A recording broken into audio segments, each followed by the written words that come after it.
நான்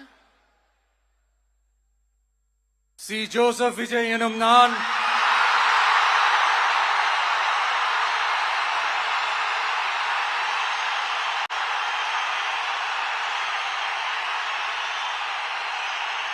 சட்டப்படி அமைக்கப்பெற்ற இந்திய அரசியல் அமைப்பின்பால் உண்மையான நம்பிக்கையும் மாறா பற்றும் கொண்டிருப்பேன் என்றும்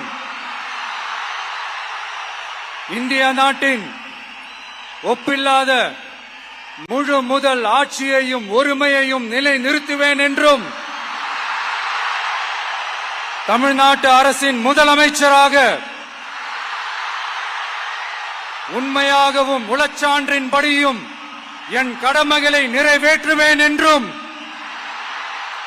அரசியல் அமைப்பிற்கும் சட்டத்திற்கும் இணங்க அச்சமும் ஒருதலை சார்பும் இன்றி விருப்பு வெறுப்பை விலக்கி பலதரப்பட்ட மக்கள் அனைவருக்கும் நேர்மையானதை செய்வேன் என்றும் ஆண்டவன் மீது ஆணையிட்டு உறுதிமொழிகிறேன்.